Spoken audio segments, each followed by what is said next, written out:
안녕하십니까. 공작관TV 그레이트 게임 최수영입니다. 오늘도 저희 방송을 시청하시는 전국 곳곳의 국민 여러분들과 또 해외에 계시는 동포 여러분들께 깊은 감사를 드립니다. 오늘은 저희 시청자께서 이메일을 보내주셨어요. 제목이 우주군의 한반도 배치와 이태원 사고라는 제목 하에 박근혜 대통령과 윤석열 대통령 간의 함수 관계에 대해서 설명을 드리고자 한다면서 메일을 보내왔습니다. 그래서 이 메일 내용을 위주로 해서 국민 여러분들께 아주 날카롭게 분석한 이 어느 한 분의 이 투고를 국민 여러분들과 함께 공유해 보고자 합니다.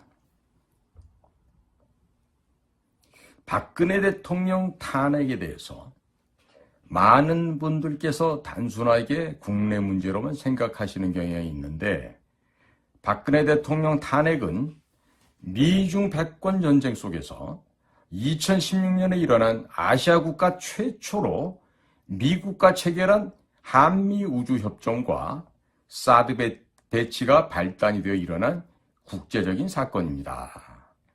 아주 쉽게 말씀드리면 미중 패권 전쟁을 벌이고 있는 미국이 군사력을 유지할 예산도 부족하고 중국과는 거리가 너무 멀리 떨어져 있으니 한국의 우주 기술부터 최신 군사기술 및 경제력을 일체에 넘겨서 중국의 대항마로 대한민국을 키우겠다는 전략입니다.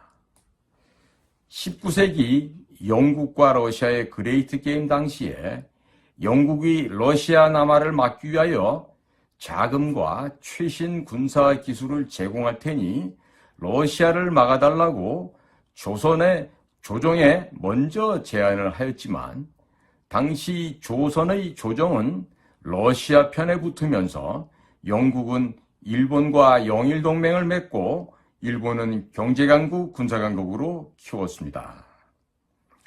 그 과정에서 한반도가 일본의 식민지로 전락한 바 있습니다.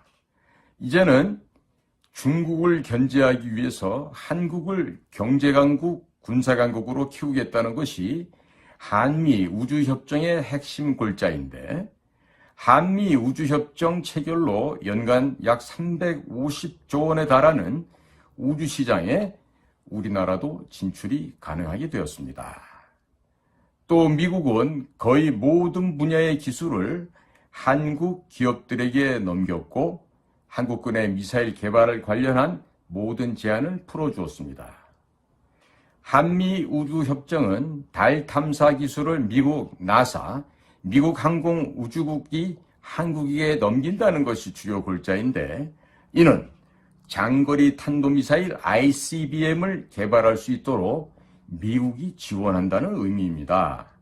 또 ICBM은 핵미사일이 아니면 개발할 이유가 없기에 한국의 핵무장을 의미하는 것이었습니다. 이런 전략은 이명박 정부 시절부터 준비가 되었고, 박근혜 정부에서 한미 우주협정을 맺었으며 윤석열 정권에서 착실하게 추진되고 있습니다. 그렇기 때문에 중국은 한국 내의 중국 공산당에 의해 포섭된 여야의 정치인, 언론, 학자, 시민단체, 중국인 유학생들을 총동원하여 거짓 선전선동, 가짜 뉴스를 터뜨렸고 결국 박근혜 대통령을 탄핵시키고 이명박 대통령까지 장기간 구속을 시켰던 것입니다. 이번 이태원 사고는 박근혜 대통령이 탄식 시즌2로 주인공만 박근혜 대통령에서 윤석열 대통령으로 바뀐 것이라 보시면 되겠습니다.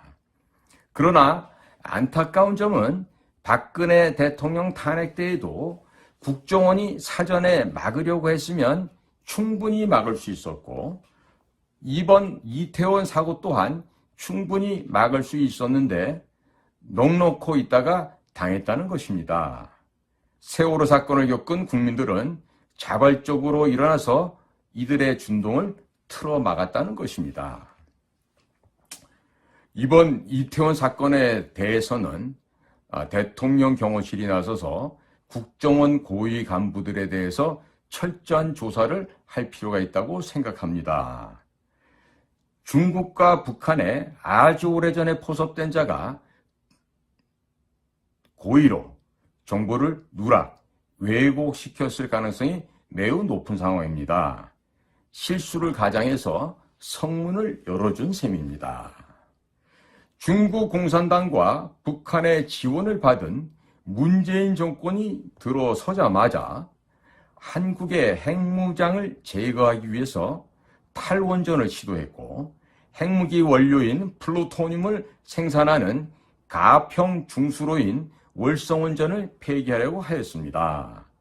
또 중국산 태양광 패널을 수입하면서 중국에게 막대한 자금을 밀어주었고 전기요금을 올려서 국내 산업을 완전히 붕괴시키려고 하였습니다. 또 법인세를 올리고 52시간 근로제, 최저임금의 급격한 인상을 통해서 국내 산업 기반을 모조리 붕괴시키려고 했었던 것입니다. 또 도보다리에서 USB를 김정은에게 넘겼는데 이 안에 북한 수뇌부도 열어보고 깜짝 놀랄 만한 기밀들이 담겨 있었다고 합니다. 우리나라 원자력 시설들을 모두 해체하고 북한에 원자력 발전소를 지어주어야 북한이 대량으로 핵탄두를 생산하고 각종 미사일들을 만들 수 있는 자료들, 그리고 자금 지원 계획 등이 들어있었다고 합니다. 이 부분에 대해서도 국정원에서 조사를 전혀 하지 않고 있는데 국정원 고위직에 여전히 중국 공산당과 북한에 포섭된 자들이 깔려있는 것으로 의심되는 상황입니다. 문재인이 김정은에게 넘긴 USB도 국정원에서 돈 주고 북한에서 사오면 얼마든지 원본을 확보할 수 있습니다. 자, 이분의 기고문은 계속해서 이어지는데요. 아마 제가 보기에는 이 북한 쪽에도 상당한 경험이 있는 그러한 지식인 내지는 사회 경험이 매우 풍부하신 그런 분으로 유추가 되고 있습니다. 제보하신 내용은 다음과 같이 계속 이어집니다. 소련이 붕괴될 때 군부가 각종 무기들을 돈 받고 판 것처럼 지금 북한도 돈만 주면 다 사올 수 있습니다. 이태원 사고에 중국, 북한, 민노총, 민주당이 개입되었고 윤석열 대통령을 제거하기 위해서 사전에 기획하였다는 여러 가지 정황들이 계속해서 나오고 있습니다. 박근혜 대통령 탄핵 시에는 권성동, 안철수, 장제원 의원 등이 앞장을 섰고 이태원 사고 때에는 국민의힘 주호영 의원이 국정조사에 합의를 해주면서 대검 국정상황실에 대한 국정조사도 합의해 주었다가 항의를 받기도 하였습니다. 또 경찰이 조사 결과를 발표하지도 않았는데 정부 보상안을 발표하는 등 알 수 없는 행보를 보였습니다. 우선적으로 박근혜 대통령 탄핵 당시를 살펴보면 이번에 이태원 사고를 기획해서 윤석열 대통령을 끌어내리려고 기획한 세력이 어디인지도 파악할 수 있고 윤석열 대통령의 측근들, 국가안보실, 국정원, 경찰 등에 잠입한 중국 공산당의 하수인들도 발견할 수 있을 것입니다. 박근혜 정부에서 사드 배치를 발표하자 민주당을 추종하는 좌파 시민단체들이 성주로 이사를 가서 성주 지역 주민으로 위장을 하고 성주 참외가 사드 전자파에 튀겨진다고 거짓 선동을 하였던 것입니다. 그리고 언론이 온갖 가짜 뉴스를 보도하고 민주당에서 박근혜 대통령을 탄핵시켜야 한다고 주장했고 2016년 8월 15일 중국 인민일보에서 사드를 배치할 경우 박근혜 대통령이 탄핵될 수 있다고 사설을 게재하면서 한국 내 친중 세력에게 박근혜 대통령을 탄핵시키라고 지령을 내렸습니다. 그리고 2016년 11월에 박근혜 대통령에게 당시 새누리당 지도부들이 찾아가서 자진하야, 자진사퇴를 종용하였고 박근혜 대통령이 이를 거부하자 더불어민주당 송영길은 정권을 무너뜨리고 자신들이 정권을 잡게 해준다면 사드를 반대하겠다고 자신들을 지지해달라고 요청한 것이 언론에 폭로된 바 있었습니다. 실제로 2017년 1월 말에는 중국인 유학생 6만여 명이 박근혜 대통령 탄핵 집회에 참석했다는 기사가 나왔습니다. 그리고 민주노총은 매주 가수들을 동원하여 광화문과 서울시청 광장에서 콘서트를 진행하였고 일본 공산주의 단체인 JR 철도 노조를 초청하여 촛불 집회에도 참여시킨 바 있습니다. 또 전교조 선생들은 학생들에게 봉사 점수를 준다면서 촛불 집회에 참여시켰고 온라인 커뮤니티에는 촛불 집회 참가 시 3만 원을 준다면서 촛불 집회 아르바이트생을 모집하기도 하였습니다. 이 당시 수개월 동안 이런 식으로 사용된 자금은 어림잡아도 수백억 원 이상 될 것으로 추정되는데 민주노총의 자금만으로는 이 모든 자금을 제공한다는 것은 불가능하며 중국에서 암호화폐로 국내 각종 친중 단체에 제공된 것으로 추정됩니다. 이 당시 박근혜 정권의 국정원과 국가안보실은 아무것도 하지 않았는데 이는 이미 국정원과 국가안보실이 중국 공산당에 의해서 장악당했다는 것을 의미합니다. 현재 김규현 국정원장은 그 당시 국가안보실에서 근무를 하고 있었습니다. 이 당시 집권 여당이었던 새누리당은 121석을 보유하고 있었으며 당시 법제사법위원장이 현재 국민의힘 권성동 의원이었기에 탄핵을 막으려고 하면 충분히 막을 수 있었으나 새누리당 의원들이 박근혜 대통령에게 몰려가서 자진하야 하라고 압력을 넣었고 이를 박근혜 대통령이 거부하자 법제사법위원장이었던 권성동 의원은 울먹거리면서 헌재에 국민의 이름으로 박근혜 대통령을 파면해 줄 것을 요청하는 장문의 편지를 읽었습니다.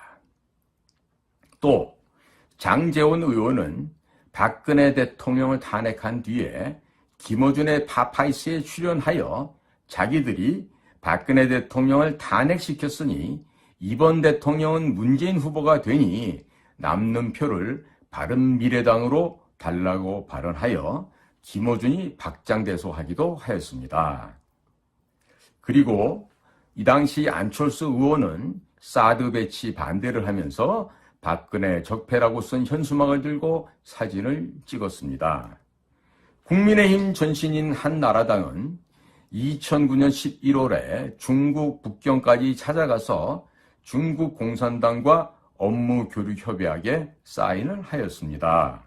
그 내용을 자세히 보면 업무 교류 협약을 파기할 때에도 사전에 중국 공산당과 협의를 하게 되어 있어서 사실상의 노예 계약서를 체결한 것입니다.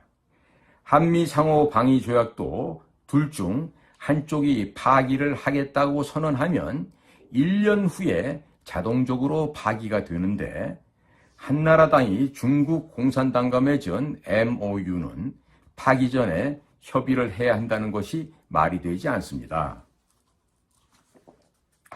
또 2015년 당시 새누리당 산하 정책연구소인 여의도 연구원은 중국 공산당 산하의 차얼 학회와 또 다른 업무 교류 협약을 맺고 중국이 추진하는 1대1로와 박근혜 정부의 유라시아 이니셔티브를 접목시키는 것을 연구하기도 하였습니다. 더불어민주당의 민주연구원은 2019년에 중국 공산당 당교와 북경에서 업무 교류 협약을 체결하였습니다. 이로써 대한민국의 양대 정당 모두 중국 공산당 하부 조직으로 전락하게 된 것입니다.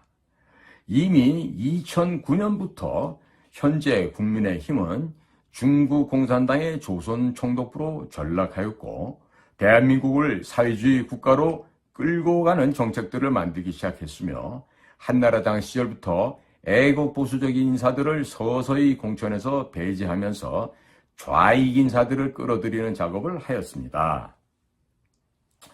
그런 작업들이 절정에 달한 시점이 박근혜 대통령이 2015년에 중국 공산당 전승절 행사에 참여하여 천안문에 올라갔던 사건입니다. 미국에서 여러 루트를 통해서 박근혜 대통령에게 중국 공산당 전승절 행사에 참석하지 말 것을 간곡하게 요청하였지만 주변의 참모들이 박근혜 대통령의 눈과 귀를 가리고 전승절에 참여하도록 만든 것입니다. 이 과정에서 우리가 눈여겨봐야 하는 사람은 현재 김규현 국정원장입니다. 이 글쓴이는요, 아무리 봐도 우리 국내의 정치 변화 사정이나 또 힘의 역학관계, 또 국제관계를 상당히 아주 예리하게 꿰뚫어 보고 있는 분 같아요. 마치 미국의 조지 프리드만 교수의 제자가 아닐까 하는 그런 또 의심이 가기도 합니다. 조사하는 거나 이 내용을 보면요, 굉장히 정교하고 문장 구성이 매우 논리적이라는 것을 이렇게 볼 수가 있습니다. 이어지는 얘기는 다음과 같습니다. 윤석열 정권의 김규현 국정원장은 서울대학교 치과대학 학사로 졸업을 하고 하버드대학교 행정학 석사 학위를 취득한 후 제14회 외무고시에 합격을 하고 주로 미국 쪽에서 외교관으로 활동하였습니다. 그런데 박근혜 정권에서 갑자기 국가안보실 1차장 겸 국가안전보장회의 사무처장이 되었고 2015년 10월에는 국가안보실 2차장이 되었습니다. 외교부 쪽 직원들 말에 의하면 김규현 국정원장은 데스크가 중요하다면서 외국의 대사로도 나가는 것을 기피한 인물이었고 현장하고는 전혀 거리가 먼 사람이라는 것이 갑자기 국가안보실 차장이 되었던 것입니다. 실력으로 그 자리에 올라간 것은 아니라는 생각이 드는 대목입니다. 이러면서 여러분도 회사를 다녀보셔서 아시겠지만 실적이 없는데 진급을 하려면 상관들에게 여러 가지 많은 일을 해야 한다는 것을 잘 아실 겁니다. 미국 쪽에서 여러 루트로 수차례 박근혜 대통령의 중국 공산당 전승절 참석을 만료하였음에도 불구하고 미국 쪽 외교관으로 오래 근무했었던 김규현 국가안보실 제1차장에게도 당연히 미국이 요청을 했을 것으로 생각이 됩니다. 그런데 박근혜 대통령의 중국 전승절 방문을 막지 못하였고 박근혜 대통령 탄핵 시도가 있었음에도 불구하고 아무런 구체적인 대응을 하지 않았다는 것입니다. 이 정도면 현재 김규현 국정원장과 중국 공산당과의 관계를 한번 의심해 볼 만합니다. 책상 물림만 하던 그를 실무가 매우 중요한 국가안보실에 누가 추천을 했는지도 조사해 볼 필요가 있겠습니다. 민간 분야 중소기업에서도 한 번 실패한 임원은 채용을 하지 않는데 자기가 모시던 박근혜 대통령께서 중국 공산당 전승절에 참석하는 것, 또 탄핵되고 구속되는 것을 막지 못하였다면 중국 공산당에 이미 오래전에 포섭되었거나 아니면 매우 무능한 사람이라고 합리적인 의심을 해볼 수 있습니다. 그리고 자기가 모시던 대통령이 탄핵되고 감옥에 갔으면 자기도 실패한 국가안보 책임자였기 때문에 도의적인 책임을 지고 정보라인에서 손을 떼야 하는데 윤석열 정권에서 국정원장이 되었다는 것은 상식적으로 이해가 되지 않으며 특정한 목적이 있는 것이 아닌지 의심해 볼 필요가 있습니다.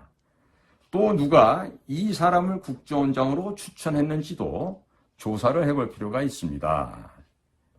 이태원 사고가 일어나기 전에 민노총은 대구 10월 공산폭동을 기념하기 위해서 매년 10월에 대규모 집회를 실시했습니다. 또 윤석열 대통령을 끌어내리겠다는 이야기를 공공연하게 하고 다녔습니다. 그리고 원래 서양에서 할로윈 축제는 10월 31일인데 좌파 매체인 MBC에서 할로윈데이 축제를 이태원에서 10월 30일 토요일에 한다고 많이들 오라고 대대적 홍보를 하였고 용산과 이태원이 바로 인근이라는 것을 감안한다면 민노총이 용산에서 집회를 하고 이태원으로 몰려가서 어떤 짓을 할 것이라는 것은 충분히 예상할 수 있었습니다. 국정원에서 사전에 충분한 조치를 취할 수 있었습니다. 이 점은요, 저도 작년 추석 되기 전에 이봉규 TV 나가서 10월, 11월에 윤석열 대통령을 끌어내릴 그 민중 봉기가 있을 거라고 경고방송을 이미 한 바 있었죠. 그리고 우리나라의 군, 경찰, 정보기관 모든 국가 단위에서는 이러한 그 민중 봉기에 대비해야 된다고 경고방송을 일찍이 한 바 있었습니다. 글쓴이의 이야기는 계속해서 또 아래와 같이 이어집니다. 김규현 국정원장이 박근혜 대통령 시절에 청와대 국가안보실에서 근무를 하면서 촛불 집회 및 박근혜 대통령이 탄핵되는 과정을 보았다면 선제적으로 조치를 취했어야 마땅하는데 아무런 조치를 취하지 않았다는 것은 직무유기에 해당합니다. 아니면 무능하든지요. 이번 이태원 사고에도 북한 및 중국에 마약 성분이 대거 뿌려진 것으로 의심될 만한 정황 증거들이 발견되고 있으며 9월부터 인터넷 커뮤니티에 중국 하얼빈의 IP 주소로 윤석열 대통령이 제거될 것이라는 이런 글들이 대거 올라왔었는데 박근혜 대통령 탄핵을 막지 못한 자가 또 윤석열 대통령 제거를 위한 기획을 막지 못하였다는 것은 김규현 국가정보원장이 중국이 심어놓은 트로이 목마는 아닌지 국민들이 매우 불안한 상황입니다. 대통령 경호실에서도 이런 부분은 한번 따지고 들어가야 할 것입니다. 중앙정보부 부장 김재규가 박정희 대통령을 시해한 사건이 있었기 때문에 김규현 국정원장이 아주 오래전에 중국 공산당에 의해서 포섭되었을 가능성도 염두에 두고서 대통령 경호에 신경을 써야 할 것입니다. 이번 이태원 사고를 막지 못한 책임 소재를 가릴 때 꼭 한 사람 짚고 넘어가야 할 사람이 있다면 김규현 원장과 함께 있는 권춘택 국가정보원 차장입니다. 이러면서요, 권춘택 씨에 대해서 비교적 상세하게 또 묘사를 하고 있어요. 권춘택 국정원 해외파트 차장은 김성한 국가안보실장과 고려대학교 영어 영문과 동기입니다. 대북 공작이나 대중국 공작을 해본 경험도 없고 공산권 국가에 대해서 잘 모르는 사람입니다. 김규현 국정원장도 외교부 공무원 하다가 갑자기 국가안보실로 들어가서 자기가 모시던 박근혜 대통령이 중국에 의해서 끌려 내려오는 것을 보고도 속수무책, 또 이어지는 김성한 외교안보실장도 외교안보연구원에서 미주 파트 교수 생활만 계속하던 분인데 권춘택 국정원 해외 파트 차장도 중국과 북한에 대해서 전혀 모른다면 중국과 북한을 어떻게 다루겠습니까? 그러면 외교안보 라인에 중국과 북한 전문가가 하나도 없는데 그러면 대통령한테 잘못된 정보를 제공할 가능성이 매우 높습니다. 또 북한과 중국의 윤석열 대통령 제거 공작을 어떻게 막아낼 수 있겠습니까? 미국의 인도-태평양 전략은 중국을 조각내는 것이 기본 전략 목표입니다. 국정원 내부에도 중국과 북한에 대해서 현장 경험이 풍부한 인원들이 많은데 그런 사람들은 모두 배제하고 공산권에 대한 이해가 전혀 없는 자를 중요한 해외 파트 차장으로 임명했다는 것은 중국이나 북한에서 오는 각종 공작을 막아내는 것을 포기하겠다는 이야기로 들립니다. 중국과 북한에서 오는 윤석열 대통령 제거 공작에 대해서 문을 열어준 셈입니다. 이번 이태원 사고가 일어나기 전에도 인터넷 커뮤니티에 9월부터 하얼빈 IP 주소로 윤석열 대통령이 제거될 것이라는 글이 계속 올라왔었기에 이런 것들만 제대로 모니터링하고 추적했었더라면 이태원 사고는 사전에 막을 수 있었다고 생각이 됩니다. 또 권춘택 차장은 원세훈 국정원장 비서 시절 권력 사유화 등의 의혹으로 내부에서 동료들로부터도 비판을 받았던 사람인데 이런 사람을 대통령 호위무사로 임명했다는 것은 김규현 원장과 유유상종이라는 생각이 듭니다.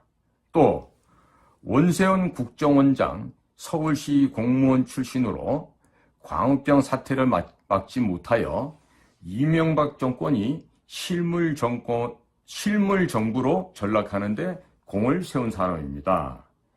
게다가 원세훈 원장은 개인적인 비리도 있고 그 부인이 김정숙 여사 못지않게 국정원 조직을 이용하여 해외 관광을 하는 등의 무리를 일으켰습니다. 자기 실력이 출중하고 정상적으로 성실하게 근무를 한 정보요원이라면 원세훈 원장 밑에서 비서실장을 하는 것은 자존심이 상해서 오래 할 수가 없을 것입니다. 국가정보기관은 개인의 철새를 위해서 존재하는 것이 아닙니다. 윤석열 대통령 제거를 위해서 또는 대한민국을 붕괴시키기 위해서 많은 공작이 들어올 때 제일 먼저 걸러내는 곳이 국정원의 해외 파트입니다. 국정원 해외 파트가 뚫리면 대통령과 대한민국 안보가 위험해지기 때문에 대통령 경호실에서는 권춘택 차장이 임명되는 과정에 대해서도 면밀하게 살펴보시기 바랍니다.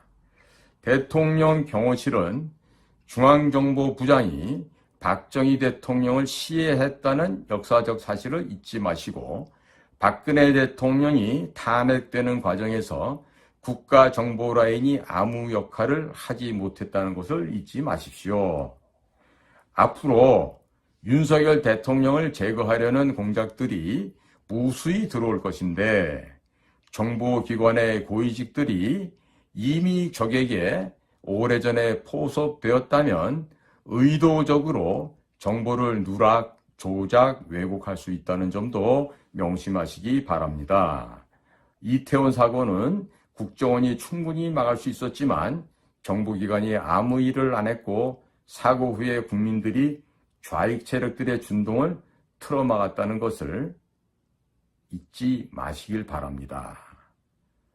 보내주신 메일은 여기서 마무리를 짓고 있습니다. 지금 오늘 이 한 애독자가 이 글을 보내준 걸 보면은요, 이 대한민국 국민들의 수준이 무척 높다는 것을 우리가 알 수 있습니다. 특히나 이 글 내용들을 쭉 제가 전반적으로 볼 때 이것은 정말 적지 않은 학문적인 배경과 함께 실질적으로 사회생활 경험에서 아주 진하고 또 아주 핵심적인 분야에서 종사를 했던 경험이 있는 그런 전문가적인 견지에서 이 글이 작성된 것이 아닌가 하는 이런 평가를 하게 됩니다. 세상이 이처럼 투명합니다. 우리가 모르는 것 같아도 외부에서는 우리를 다 알고 있다고 우리는 생각해야 될 것입니다. 특히나 지금 이 기고된 이 문장을 보면은요, 이 정보기관에 대해서도 상당 부분을 지금 짚고 있는데요. 저도 지금 우리 국가정보원의 내부적인 골마 터진 상태에 대해서 자주 말씀을 드리곤 했습니다만은, 이제는요, 국가정보기관, 비밀정보기관이라고 해서 숨겨둘 만한, 은리시킬 만한 어떠한 비밀이 없을 만큼 모든 것이 다 파헤쳐졌다는 겁니다. 이제는 더 이상 드러낼 민낯조차 없는 상황이 되어버린 것이죠. 특히나 서훈이 2017년에 국가정보원장으로 부임을 하면서 국정원의 발전 개혁을 위한 특별위원회, 즉 적폐청산위원회 TF를 만들어서 민변의 변호사들, 또 현직 검사들 중에서 박범계 의원, 박범계 후에 이제 법무장관이 되죠. 박범계의 라인이었던 사람들, 그리고 참 도무지 우리가 이해할 수 없는 부류의 외부 인사들, 또 성공회대 무슨 정해부라는 교수, 거기다 이제 치명적으로 국정원을 파괴하는 데 일조했던 사람들은요, 중앙정보부 안전기획부 시절에 입사했던 비교적 나이가 있는 유경험자들로서 적폐청산위원회에 참여해서 도륙질을 하고 고향집을 파괴시키며 동료들을 죽여 없애버리는 과정에 동조했던 자들이 있었다는 겁니다.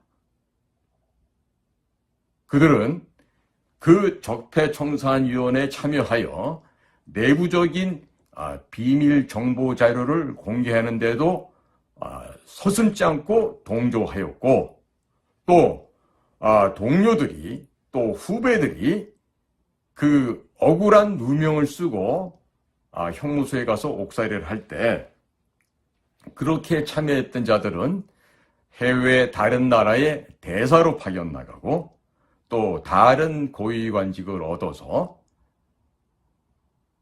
또 후반부를 멋있게 릴렉스하는 그들만의 유복하고 행복한 삶을 살았던 것으로 지금 보여져요.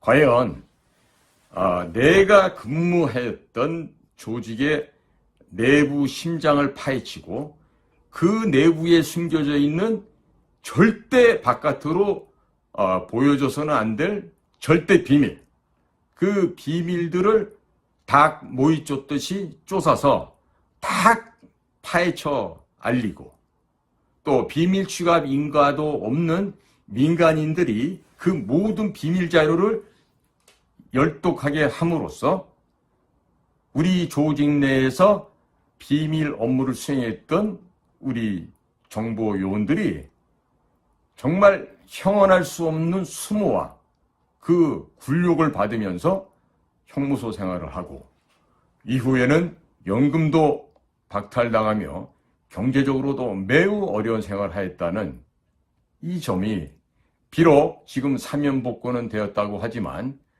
경제적으로는 거의 그렇지 못한 것으로 알고 있습니다. 지금 우리가 이 복잡하게 돌아가는 국제정세, 특히나 한반도를 둘러싸고 있는 여러 나라들의 저마다의 이해관계가 다 상이합니다. 따라서 우리는 조선 말에 멍청한 판단을 하고 세계의 변화 동향을 전혀 감지하지 못했던 조선의 왕실, 특히나 우매하기 짝이 없었던 고종, 민비, 이런 부류의 인간들의 모습을 다시 되풀이해서야 우리가 되겠습니까? 우리는 주도적으로 앞으로 닥칠 우리의 미래를 우리 스스로가 헤쳐나갈 수 있는 지혜와 역량을 구비하고 또 그것을 더욱더 강화시켜야 될 것으로 믿습니다. 오늘은 박근혜 대통령과 윤석열 대통령과의 함수관계, 이 두 분의 관계를 통해서 바라본 여러 가지 국내의 변화상에 대해서 말씀을 올렸습니다. 오늘도 저희 공작관TV 그레이트 게임 경청해 주신 모든 시청자 여러분들, 또 국내외의 동포 국민 여러분들께 감사를 드립니다. 다들 안녕히 계십시오.